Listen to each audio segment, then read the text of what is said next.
Olá, começa agora o Direito Sem Fronteiras, que hoje discute epidemias. O tema, sempre presente em toda a história da civilização, é também atualíssimo. Afinal, a África é palco da pior epidemia de ebola da história, como define a organização humanitária Médicos Sem Fronteiras. E qual o papel dos estados para agir em frente a esse desafio? O que diz a legislação internacional a respeito do controle de epidemias? Este assunto será debatido agora com os nossos convidados de hoje. Estão comigo a advogada Mariana Faria, que é doutoranda em saúde pública e chefe de gabinete do Instituto Sul-Americano de Governo em Saúde, da Unasul, e o epidemiologista e professor da Universidade de Brasília, Marcos Obara. Antes, eu convido o amigo da TV Justiça, junto com nossos convidados, a acompanhar uma reportagem sobre o assunto da semana.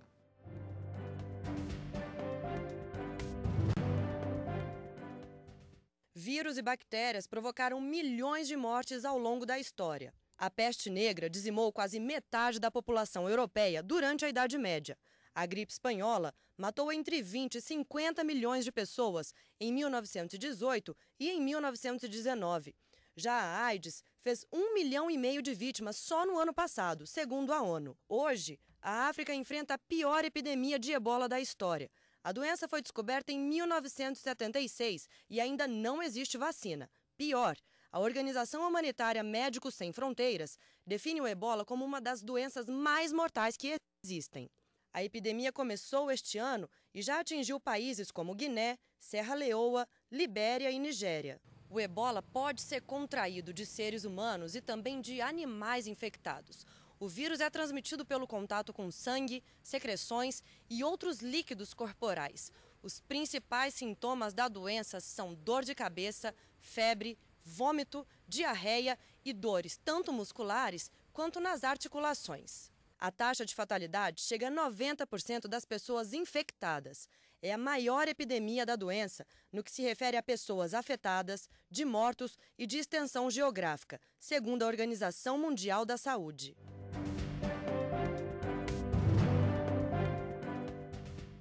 Bom, e nós conversamos agora a respeito exatamente desse tema, que, como já foi dito no início do nosso programa de hoje, é bastante atual, mas, na verdade, é uma preocupação desde sempre. Eu até pergunto, doutor, se é possível situar, pelo menos em termos de registros históricos, qual teria sido a primeira epidemia que causou preocupação na história da humanidade? Temos aí vários exemplos, aí, como foi colocado, que dizimaram milhares de pessoas ao longo da história, né? E, dentre as mais recentes, ebola, H1N1, influenza, né? Própria pandemia de AIDS, são alguns exemplos aí que ainda acometem milhões e milhões de pessoas. Aí, a partir daí, já começam a surgir, talvez, questões de direito. O direito de ir e vir é uma coisa que está bastante presente na discussão relativa não só a essa, mas com outras epidemias. Do ponto de vista da epidemiologia, o controle da circulação de pessoas é algo que provavelmente tem de ser feito. Fica até a pergunta para daqui a pouco para o doutor Marcos. Do ponto de vista do direito, isso é um complicador. A gente tem um caso que é bastante clássico, que foi uma epidemia de Marburgo, né, que é um vírus também muito até parecido com a ebola em algumas, é uma febre hemorrágica também, que ocorreu meados do século XX, né, na África, especificamente em Angola, foram os maior número de casos, e na Europa, em alguns países, a Alemanha também foi um foco importante. E a letalidade desse vírus, né, na mesma época, nesses dois países diferentes, ela variou entre pouco mais de 20% na Alemanha e quase 90% na África, né? Então, isso mostra exatamente que quando a gente lida com uma epidemia, ou quando a gente lida com qualquer tipo de doença ou enfermidade, a gente não está lidando só com as causas biológicas, né? Existem alguns estudos, já alguns levantamentos que estão, inclusive, publicados, disponíveis na internet, a maioria está em inglês, mas vale a pena dar uma olhada, que se atrevem a dizer que se este surto, ou essa epidemia, né, já deixou de ser um surto, ou estivesse ocorrendo em países da Europa, a letalidade não passaria dos 20%, né, porque essa questão ela é muito importante. E aí, falando do direito, dessa questão do direito de ir e vir, né, a gente não tem como não cair na questão da globalização. A gente tem uma frase que diz: a saúde global é tão forte quanto o seu elo mais fraco. Porque hoje, no mundo globalizado, você não tem mais como pensar que as pessoas não vão se movimentar, que as mercadorias não vão se movimentar, que você não vai ter essa troca, né, de pessoas e de mercadorias. E com isso, se você tem países, né, como a gente tem os países da África, né, um dado que me chama muita atenção, por exemplo, é a expectativa de vida ao nascer, né? Serra Leoa, que é um dos países mais afetados, a expectativa de vida ao nascer em Serra Leoa é de 46 anos. Né, contra os 82 da Suíça, por exemplo, contra os 71 nossos aqui do Brasil. Então, a gente está falando de países que têm uma condição de vida, né, e aí aquilo que a gente chama das causas sociais e econômicas do adoecer, que em algum momento vão, por conta do mundo no qual a gente vive hoje, vão afetar outros países. Então, hoje, o direito internacional sanitário, né, trabalha, inclusive dentro do regulamento, né, já com essa visão, não mais com uma visão punitiva, não mais com uma visão restritiva, como já houve essa visão logo no início, mas com uma visão de entender que é preciso fortalecer os sistemas, né, dos países, é preciso, obviamente, isso não extingue a necessidade da vigilância sanitária, da epidemiologia, mas não basta esse olhar. Sem dúvida, hoje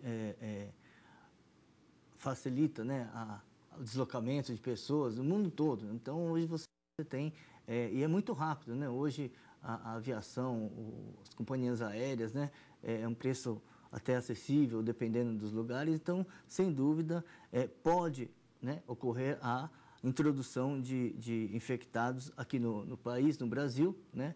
É claro que nós temos hoje importantes doenças, não só, eu digo não só ebola, mas outras doenças aí que é preciso ficar atento, como, por exemplo, chikungunya, febre do Nilo Ocidental, que eu diria que, né, não estou menosprezando a ebola, mas do ponto de vista de impacto, eu acho que, né, são doenças importantíssimas do ponto de vista de saúde pública brasileiro, né? Então, o Brasil ainda tem que ficar muito atento, né, para esse tipo de introdução de casos importados e que eventualmente podem, né, desencadear um pequeno surto, né, e esse surto se transformar em uma epidemia. O direito internacional ele permite o fechamento de fronteiras internacionais. Em que casos e quais condições isso pode acontecer?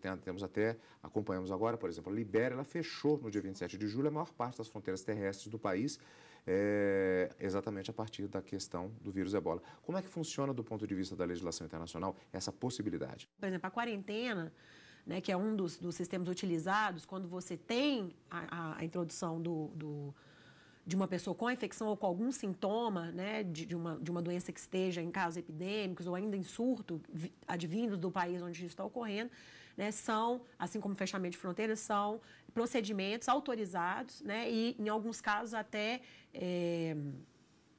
sugeridos, vamos dizer assim, pelo Regulamento Sanitário Internacional para que ocorram, né? Então, os países podem fechar suas fronteiras, né?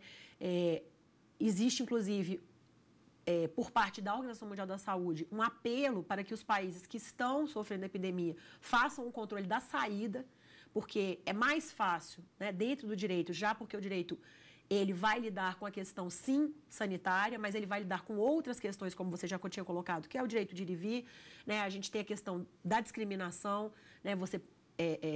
Se você tem uma pessoa que está vindo, por exemplo, de Serra Leoa, né, que não está apresentando nenhum sintoma, por que não permitir a entrada dessa pessoa? Porque se ela está apresentando sintoma, isso é fácil. Você tem os postos nos aeroportos, né, da vigilância sanitária, a Anvisa, por exemplo, falando do caso brasileiro, mas isso a gente, em qualquer país que tenha um sistema sanitário já evoluído, você tem os postos, né, nos aeroportos e nos portos, porque inclusive o regulamento sanitário também regula essa questão.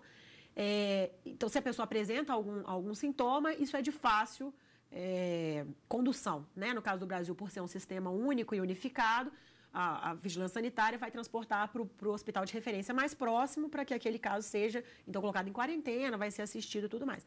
Mas se essa pessoa vem de um país que está passando por uma epidemia ou por um surto e não apresenta nenhum sintoma, como, né, o país que está recebendo esse cidadão pode proibi-lo de entrar no país? Quer dizer, existe uma diferença entre uma pessoa que vem de uma região em que já há constatação de que a doença existe.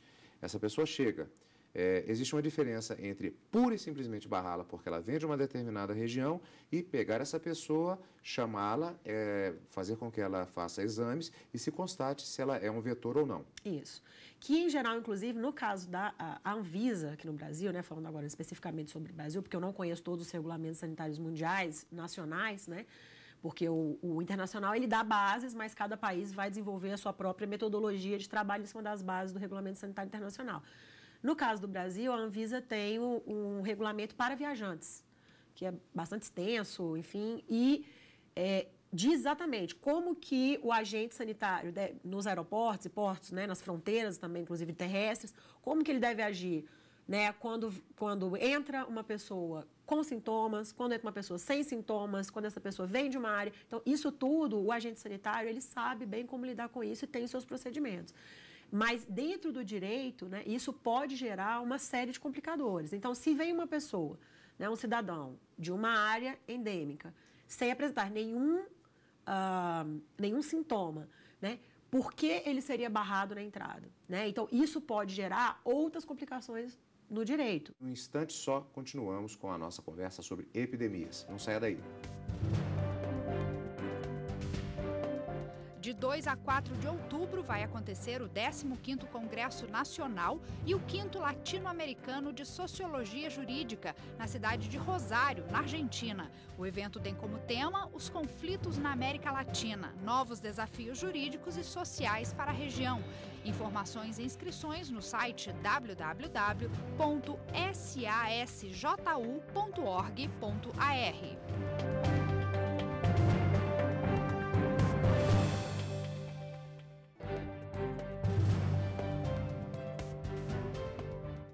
O Direito Sem Fronteiras está de volta. No programa de hoje a conversa é sobre epidemias. Eu vou retomar com a doutora por causa de um aspecto específico que foi abordado no bloco anterior, que é o fato de que é bem claro, ficou bastante claro, que há uma regulamentação do ponto de vista internacional da responsabilidade, tanto do ponto de vista dos países que recebem pessoas que vêm de regiões potencialmente infectadas, quanto também dos países dos quais essas pessoas estão saindo. Há uma responsabilidade também nesses países. O que é que diz a OMS? E já acrescento mais uma outra pergunta, que é como fica a situação do ponto de vista desse diferencial de estrutura que existe dos países atualmente com a crise de ebola e de países da Europa, por exemplo, da União Europeia. A orientação, né, é importante dizer que os regulamentos internacionais, eles não sobrepõem a decisão nacional, né, de cada país. Então, obviamente que é uma orientação.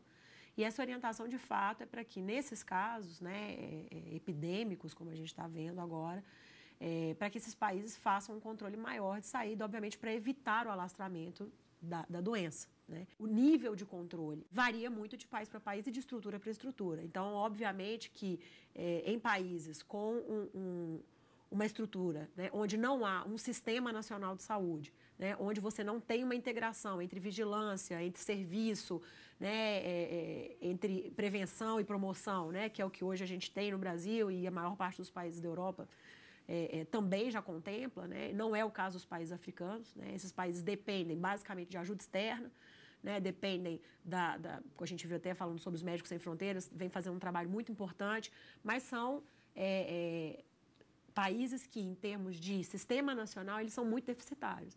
E, portanto, nesses casos, acaba que o país, a via, né, de fazer essa contenção é, em geral, uma via mais drástica, ou seja, você fecha a fronteira. Acho que o grande problema dessas fronteiras, dessas áreas, né, seria as pessoas assintomáticas, né, ou seja, aquelas que estão infectadas, né, potencialmente podem, né, infectar novos susceptíveis e essa pessoa, de alguma forma, né, se adentrar, ultrapassar os limites dessas fronteiras, né.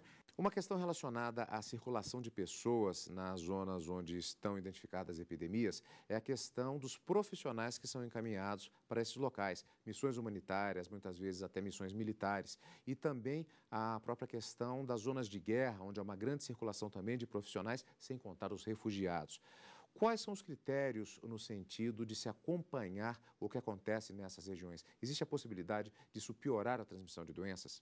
Em relação, assim, especificamente aos militares, né, nós temos ainda o problema de, por exemplo, militares que vêm de outras áreas de países infectados que vêm em operações militares aqui. A vigilância também epidemiológica pode, né, trabalhar na detecção desses casos, mas é um problema ainda né, de risco, potencial risco de introdução aí de novos agentes patogênicos. O profissional que vem de fora, né, seja ele um militar, seja ele civil, participante de uma ONG ou própria missão das Nações Unidas, eles são, a gente viu recentemente, 2 profissionais, né, serem levados de volta para os Estados Unidos, enfim, para outros países, porque eles acabam estando em contato e, como você colocou, em situações muito precárias, né? Então, eles, ao retornarem, né, se você não tem todo aquele aparato que a gente viu, uma aeronave preparada, com todo, né, até, às vezes, de ficção científica, né, quando a gente vê, de fato, eles podem ser potenciais transmissores, né, quando retornam para os seus países, podem estar infectados. No caso do ebola, até como o doutor já falou, a transmissão, ela não é uma transmissão, diferentemente do HIV, apesar dela ter a necessidade do fluido, o HIV, a diferença é que ele fica muito tempo incubado, né? Então, você pode ter uma pessoa em pleno estado visível, sem nenhum sintoma, mas carregando o vírus. O ebola, né, o doutor pode falar melhor sobre isso, ele tem muito rapidamente as questões sintomáticas, né? O que facilita a detecção de se a pessoa está ou não infectada com o vírus, né? Então, eu acho que o mais importante nessas questões é, primeiro, como a gente colocou, não entender que são essas missões humanitárias ou os militares ou as Nações Unidas que vão resolver os problemas dessas epidemias, porque o ebola está aí desde a década de 70. Né? Nós já tivemos, nunca tivemos uma epidemia desse tamanho, mas já tivemos inúmeros surtos com centenas de mortes em diversos países, isso vem acontecendo recorrentemente, né? E por que foi, né, por que razão nós, e aí nós como humanidade, como nações, não conseguimos, a Organização Mundial da Saúde, né, melhorar a capacidade desses sistemas, desses países, de forma que eles pudessem dar conta dos seus doentes, né? Então, mais uma vez, a diretora da OMS foi a Nova York pedir 600 milhões de dólares de ajuda para poder socorrer esses países. E socorrer no quê?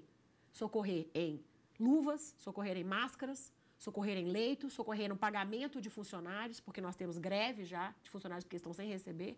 É disso que a gente está tratando, né? Então, a gente não está tratando aqui, como o doutor colocou, de uma epidemia que se espalha pela água, nem pelo ar e que é de muito difícil contenção. A gente está falando de uma epidemia que é de fácil contenção. E por que a gente não dá conta disso? Porque a gente está há 40 anos assistindo o ebola na África, né, sem tomar medidas reais de fortalecimento desses sistemas para que eles deem conta de cuidar dos seus doentes e de evitar que esse tipo de situação aconteça. Caso relativamente recente em termos históricos, que é a famosa gripe espanhola, e ela ocorre justamente no momento em que há uma queda significativa, mesmo para os padrões da época, das questões relacionadas à higiene, a questões de padrão de vida, que foi exatamente durante a Primeira Guerra Mundial. Essa situação, não apenas do ponto de vista dos militares, das missões humanitárias, mas também da movimentação de refugiados. Isso pode ser um caldo de cultura preocupante com relação, não apenas ao ebola, mas com relação a outros tipos de doenças e uma possibilidade como a da gripe espanhola, como aconteceu no caso da Primeira Guerra? Essa questão da prevenção, né? Nós temos situações, além da econômica, social, nós temos um fator importante cultural lá na África, que a maioria dos seus familiares ainda lavam os mortos, né, antes do enterro. Então, isso também contribui muito para espalhar, né? Por exemplo, o básico, que é usar máscara, luva, né, botas, óculos de proteção. Então, são medidas, né, medidas de prevenção que têm que ser adotadas, tanto os militares, médicos, enfermeiros, enfim, toda aquela situação que gera risco, né, potencial de transmissão. Eu acho que, sem dúvida, esse é uma medida que certamente poderia, né, evitar vários tipos de situações de transmissão do vírus ebola. A Organização Médicos Sem Fronteiras afirmou que o mundo está perdendo a batalha contra o ebola porque falta ação das lideranças globais. Eu gostaria de saber a opinião de ambos, começando com o Dr. Marcos. A dinâmica das doenças, né? Ou seja, existe uma dinâmica de todo esse processo de saúde e doença, né? Existem doenças que já foram controladas, outras, né, ressurgiram, e dentro desse contexto, acredito que o ebola também, né, é uma doença, além do descaso das indústrias farmacêuticas. Eu acho que é importante também destacar, né, que é uma doença também que é uma zoonose, ou seja, né, é uma zoonose Originalmente, a primeira descrição dessa moléstia foi feita em morcegos, né, frutíferos, e dificilmente, do ponto de vista de controle, a gente, né, consegue eliminar, por exemplo, uma doença que circula no ambiente silvestre, no ambiente natural, né, florestas. Claro que as precárias condições de vida, né, daquela população é um fator de risco também que contribui para essa dinâmica de transmissão. Estima-se que várias doenças, aqui até 2050, várias doenças podem surgir, né, até talvez com uma maior taxa de letalidade que ebola. Importante destacar também que tem que haver interesse também, não só das autoridades, né, governamentais de saúde, mas também de outras áreas intersetoriais para que esses casos sim, possam ser reduzidos. Doutora Mariana, a senhora concorda com a afirmação da Organização Médicos Sem Fronteiras? Eu só posso concordar, não tenho como discordar disso, né? Tudo que foi colocado aqui a gente, como eu disse, tem 40 anos e desde lá nada foi feito, né? De lá para cá nada foi feito. E a gente precisa ser honesto, né? Nada foi feito por quê? Porque está lá na África, né? Nada foi feito porque não está nos incomodando, né? E quando eu digo nós, muito menos nós e muito mais eles, né? Os países do norte, que são, de fato, os que têm a capacidade, inclusive técnica, né? De produzir, né? Soluções, de gerar. Eu acho que tratar também, não só dos líderes, né? E aí, obviamente, a gente precisa melhorar a nossa capacidade de resposta global, né? Entendendo que a nossa situação hoje sanitária, ela não pode mais ser encarada como uma questão nacional. Porque não basta que o meu país esteja bem, não basta que o meu quintal esteja bem cuidado. Se o quintal do vizinho tiver com praga, em algum momento isso vai chegar em mim. Então, é preciso que o mundo se dê conta disso. E a Organização Mundial da Saúde, ela tem um papel fundamental nessa liderança, mas os países, como estados, né, precisam também se colocar em relação a isso, né? E aí, falando, por exemplo, sobre um ator fundamental, né, a indústria farmacêutica, por que nesses 40 anos não se produziu nenhum medicamento para o ebola? Por que nesses 40 anos a gente não avançou nada em termos de medicamento, de produtos? Não é por acaso que os medicamentos mais vendidos no mundo, ou os mais explorados pelas grandes indústrias, são medicamentos que afetam depressões ou disfunção erétil, né? A gente não está tratando das doenças negligenciadas, porque elas acometem países que não têm condição de comprar. A gente pode transformar o ebola numa grande janela de oportunidade. Eu acho que é claro que é muito triste o que está acontecendo, não há dúvida, mas nós podemos transformar isso. A Organização Mundial da Saúde, né, vai ter assembleia agora no final desse mês das Nações Unidas, né, lá em Nova York. Eu espero que realmente os países das nações tomem consciência disso e entendam que se nós não entendermos que a nossa saúde hoje é tão forte quanto o elo mais fraco, nós continuaremos temendo, né? Essa é a verdade. Bom, termina aqui o Direito Sem Fronteiras. Eu conversei com a advogada Mariana Faria, doutoranda em Saúde Pública e chefe de gabinete do Instituto Sul-Americano de Governo em Saúde da Unasul, e com o epidemiologista e professor da Universidade de Brasília, Marcos Obara. E você, para participar, envie a sua sugestão para o e-mail direitosemfronteiras@stf.jus.br. E para rever esta e outras entrevistas, basta acessar www.tvjustiça.jus.br. Tchau, até semana que vem.